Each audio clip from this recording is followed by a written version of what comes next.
Break के बाद आपका स्वागत है। बढ़ते हैं खबरों में आगे। बिहार लोक सेवा आयोग की 3.0 यानी कि शिक्षक नियुक्ति परीक्षा में पेपर लीक मामले में हजारीबाग में बड़ी कार्रवाई हुई है। पुलिस ने पेलावल थाना क्षेत्र के कोहिनूर होटल में छापेमारी करके करीब 200 परीक्षार्थियों को हिरासत में लिया था, जिनसे दिन भर पूछताछ होती रही। सभी परीक्षार्थियों को होटल में ठहराया गया था, जिन्हें पहले से प्रश्न पत्र देकर के उसे सॉल्व कराया जा रहा था, साथ ही उत्तर भी रटवाए जा रहे थे। बिहार की ईओयू ने हजारीबाग पुलिस के साथ मिलकर के यहां पर दबिश दी थी। इस दौरान छापेमारी में 5 मास्टरमाइंड गिरफ्तार किए गए और इनके पास से पेन ड्राइव, सभी परीक्षार्थियों के एडमिट कार्ड, एक प्रोजेक्टर और कई दस्तावेज बरामद किए गए। शाम में परीक्षा के बाद जब प्रश्न पत्र का मिलान किया गया तो सभी सही पाए गए। इससे यह साफ हो गया है कि सभी परीक्षार्थियों से पैसे लेकर के उन्हें पेपर सॉल्व करवाकर परीक्षा में भेजा जाना था। भारी सुरक्षा के बीच सभी परीक्षार्थियों को पटना शिफ्ट किया गया। और अधिक जानकारी दे रहे हैं हजारीबाग संवाददाता Sushant Soni. BPSC TRE 3 question paper leak मामले की जो है सत्यता जो है अब वो हो चुकी है। हजारीबाग के अभी हम कोहिनूर बैंक्वेट हॉल में है, जहां पर दिन भर गहमा-गहमी रही और इसके साथ ही जो है इसी बैंक्वेट हॉल के अंदर जो अभी 250 अभ्यर्थी हैं। अगर हम इस क्वेश्चन पेपर लीक मामले की बात कर ले तो बीपीएससी की जो एग्जाम होने वाली थी उसमें यह सभी जो अभ्यर्थी हैं वो शामिल होने वाले थे। आपको बता दें कि एक एक जो अभ्यर्थी थे उनसे 10 से लेकर 15 लाख रुपए तक की जो है वो सेटिंग की बात कही जा रही। साथ ही जो अभ्यर्थी पैसे नहीं दिए थे उनसे उनकी शैक्षणिक योग्यता जो प्रमाण पत्र है वो रख लिया गया था। बता दें कि इस पूरे मामले में जो है 5 मास्टरमाइंड को भी पकड़ा गया और पुलिस जो है उनसे गहराई से पूछताछ कर रही है। आपको बताते चले कि झारखंड की जो झारखंड पुलिस की टीम है, इसके अलावा जो बिहार के आर्थिक अपराध इकाई की जो स्पेशल टीम है वो इस पूरे मामले की छानबीन कर रही है। वहीं सभी को जो है हजारीबाग के जो कई थाना क्षेत्र में जो अभ्यर्थियों को जो है रोका गया था पुलिस के द्वारा, उन्हें जो है इसी बैंक्वेट हॉल में लाया गया और यहां से जो है सभी को पटना ले जाया जाएगा। आपको बताते चले कि जिस तरीके से यह क्वेश्चन पेपर लीक का मामला आया हुआ है उसको लेकर बिहार पुलिस और भी इसकी गहराई तक जाने का प्रयास कर रही है, जो मेन मास्टरमाइंड है उस तक पहुंचने का प्रयास कर रही है। अब देखना होगा कि इस पूरे क्वेश्चन पेपर लीक मामले में जो है पुलिस प्रशासन कहां तक सफलता पाती है और आगे की जो है वो क्या कुछ कार्रवाई हो पाती है। सुशांत सोनी, न्यूज़ 18 हजारीबाग।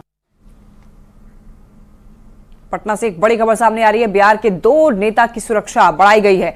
राज्यसभा सांसद संजय झा की सुरक्षा बढ़ी है। संजय झा को Z श्रेणी की सुरक्षा मिली है। आपको बता दें, खुफिया एजेंसी की रिपोर्ट के आधार पर फैसला हुआ है। बिहार सरकार ने फैसला लिया है। संजय झा को 22 जवानों की सुरक्षा मिली है। तो करीब 4 से 6 कमांडो जवान हमेशा उनके साथ रहेंगे। अर्ध सैनिक बल के सूत्र के मुताबिक ये खबर हम आपको बता रहे हैं। हम पार्टी के विधायक अनिल कुमार की सुरक्षा भी बढ़ा दी गई है। अनिल कुमार को 22 श्रेणी की सुरक्षा दी गई है।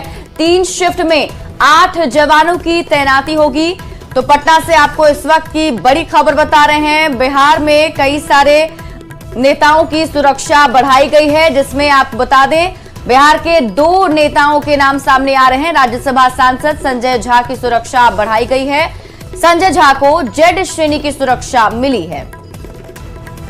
बिहार सरकार ने यह फैसला लिया है। संजय झा को बता दें आपको 22 जवानों की सुरक्षा मिली है और करीब 4 से 6 कमांडो जवान हमेशा उनके साथ रहेंगे। और हमारे साथ संवाददाता शंकर आनंद अधिक जानकारी के साथ जुड़े हुए हैं। शंकर, 2 नेताओं की सुरक्षा जो है बढ़ाई गई है, क्या कुछ वजह है इसके पीछे? देखिए, पिछले कुछ समय से लगातार कुछ कई इनपुट्स जो हैं बिहार में जो स्थानीय जो खुफिया एजेंसी है बकायदा उनको मिल रहे थे। लिहाजा उन तमाम मसलों को ध्यान में रखते हुए उनकी सुरक्षा व्यवस्था बढ़ा गई है। और जिस तरह से संजय कुमार झा की अगर बात करें तो पिछले कुछ दिनों की रिपोर्ट जो है उनके खिलाफ जो कई ऐसे इनपुट्स मिल रहे थे कि उनकी सुरक्षा व्यवस्था जो है वो उसको बढ़ाने का निर्देश जारी किया गया। और जिस तरह से हमारे सूत्र बताते हैं कि अब उनको Z श्रेणी की जो सुरक्षा व्यवस्था है वो देने का फैसला लिया गया है। इसके साथ ही हिंदुस्तानी आवाम मोर्चा जिसे हम पार्टी है उसी पार्टी के एक विधायक हैं डॉक्टर अनिल कुमार, उनकी सुरक्षा व्यवस्था में भी बढ़ाने का फैसला लिया गया है। और डॉक्टर अनिल कुमार की सुरक्षा व्यवस्था Y कैटेगरी की गई है। Y कैटेगरी की अगर बात करें तो राज्य सरकार के जो प्रोटोकॉल्स हैं उस प्रोटोकॉल्स के तहत जो 3 शिफ्ट में 8 जवानों की तैनाती उनके पास होगी, यानी कि 1 या 2 जो जवान होंगे वो उनके साथ होंगे और 3 शिफ्ट में ये जवानों की तैनाती होती है। तो यानी कुल मिला के जो 8 जवानों की तैनाती उनके पास की गई है। और इसके साथ ही जो संजय कुमार झा हैं उनको उनके प्रोटोकॉल्स की अगर बात करें तो प्रोटोकॉल्स जेड कैटेगरी के अंतर्गत 22 जवानों की सुरक्षा व्यवस्था उनके साथ में होगी, जिसमें कि तकरीबन 5 से 6 कमांडो हमेशा उनके साथ में होंगे। इसके साथ ही 3 शिफ्ट मिला करके जवानों की उनकी तैनाती होगी, उनके आवास से लेकर उनके व्यक्तिगत तौर पर उनकी सुरक्षा व्यवस्था को बढ़ाया गया है।